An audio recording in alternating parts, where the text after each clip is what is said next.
Selamat pagi, selamat hari Minggu, salam damai sejahtera dari Tuhan Yesus Kristus. Bapak Ibu yang diberkati Tuhan, mari buka bersama Alkitab kita saat ini. Kita renungkan firman Tuhan sesuai Almanak Nas Gereja Kalimantan Evangelis dari Injil Matius pasal yang ke-10, ayat yang ke-40 sampai dengan ayat yang ke-42.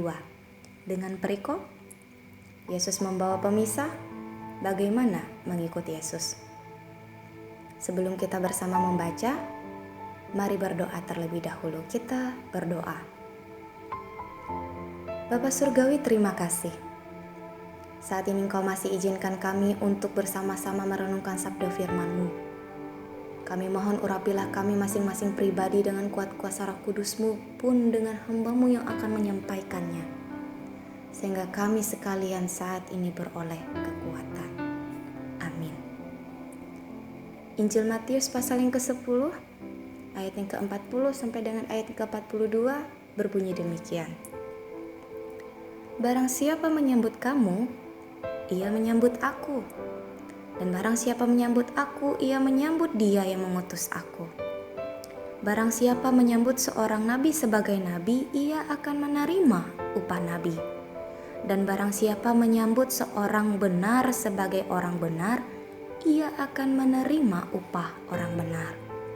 Dan barang siapa memberi air sejuk secangkir saja pun kepada salah seorang yang kecil ini karena ia muridku, aku berkata kepadamu, sesungguhnya ia tidak akan kehilangan upahnya daripadanya. Demikian firman Tuhan. Siapa bertelinga, hendaklah ia mendengar. Amin. Bapak Ibu yang dikasihi dan mengasihi Tuhan, untuk melayani Tuhan tidaklah mudah. Kita harus siap meninggalkan dan ditinggalkan. Dan kita juga harus siap menerima penolakan, kebencian, atau bahkan ketidakberdayaan hidup. Jadi, untuk melayani Tuhan, hanya sebagian orang yang bersedia dan mau mendengar panggilannya. Dan para murid, ada 12 orang pada saat itu dipanggil untuk menjadi murid Yesus, bersedia dan mau. Mereka diutus sesuai dengan ayatnya yang ke-5. Jadi Injil Matius pasal yang ke-10 dari ayat yang ke-5 sampai dengan ayat yang ke-42. Yesus menyampaikan pesan kepada ke-12 murid pada saat pengutusan. Dan ayat yang ke-40 sampai 42 adalah bagian dari pesan Yesus kepada para murid. Ayat yang ke-40. Yesus mengatakan kepada para murid bahwa jika ada orang yang mau menyambut mereka, menyambut artinya menerima dan mendengarkan mereka, maka orang itu juga akan menyambut Yesus bersama Bapa yang mengutusnya. Sebab yang dibawa oleh para murid bersama dengan mereka adalah Injil. Injil tentang Yesus Kristus itu sendiri yang mereka beritakan. Jadi, apabila orang-orang menerima para murid, itu artinya mereka juga menerima Yesus. Yesus adalah Injil, kabar baik untuk semua orang. Jadi apabila seorang pelayan Tuhan dipanggil dan diutus di tempat di mana ia berada, ia diterima, maka di situ pun Yesus ada. Dan mereka yang menerimanya akan mendapat upah sesuai dengan perbuatan mereka, sama seperti yang dikatakan pada ayat yang ke-41. Jadi kemudian untuk ayat yang ke-42, Yesus kembali ingin menegaskan berkaitan dengan kebutuhan dari para murid. Karena pada ayat yang ke-11 sampai dengan ayat yang ke-15 sebelumnya, para murid harus meninggalkan segala kepunyaannya. Jadi apabila ada orang-orang yang di sekitar para murid memperhatikan kebutuhan mereka saat itu dan memberikannya, sesungguhnya telah tersedia bagi orang itu upah yang kekal, yang tidak akan pernah hilang, harta kekayaan surgawi. Namun jika tidak, tentu upah itu tidak akan pernah bisa didapatkan. Jadi, untuk melayani Tuhan saat ini, bagaimana? Melayani Tuhan, mengikut Tuhan.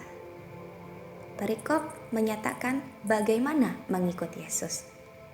Dengan cara melayani. Tapi melayani seperti apa? Apakah ingin memberi dari apa yang kita punya kepada pelayan Tuhan? Atau memberi diri sepenuhnya untuk melayani Tuhan sebagai muridnya? Mari renungkan bersama firman Tuhan. Jadilah murid Tuhan, ikut panggilan Tuhan untuk melayani, jadilah saksi iman dalam kehidupan sehari-hari, dan jadilah berkat. Tuhan memberkati kita. Amin. Mari kita bersama-sama menaikkan doa kita berdoa. Bapa di surga, terima kasih karena pada kesempatan hari ini kami boleh bersama-sama merenungkan firman-Mu yang mengingatkan kami bahwa ketika Engkau memanggil dan mengutus ke-12 murid-Mu, ada pesan yang mengingatkan mereka bahwa untuk melayani-Mu tidaklah mudah. Bahkan saat ini pun kami sebagai hamba-hamba-Mu juga menyadari bahwa tidaklah mudah untuk melakukan tugas dan tanggung jawab kami jika kami mengandalkan kekuatan kami sendiri. Oleh sebab itu Tuhan, kami memohon kekuatan yang daripada Tuhan, sehingga kami mampu melakukan yang terbaik dalam tugas panggilan kami. Saat ini, kami ingin berdoa bagi sidang jemaat-Mu dan seluruh umat manusia di muka bumi ini, Tuhan. Keadaan yang ada di sekitar kami masih belum sepenuhnya pulih dari wabah penyakit yang mengkhawatirkan banyak orang.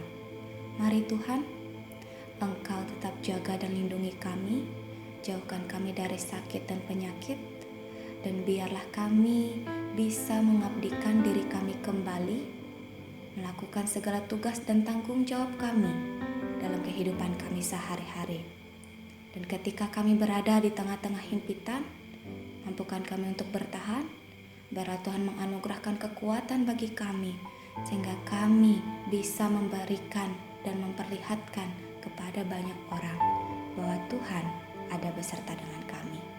Sepenuhnya kami serahkan kehidupan kami, doa kami saat ini hanya kepada Tuhan. Biarlah Tuhan senantiasa memampukan kami untuk bertumbuh dalam iman, harap, percaya kami hanya kepadamu. Di dalam dan oleh Yesus Kristus kami berdoa. Amin.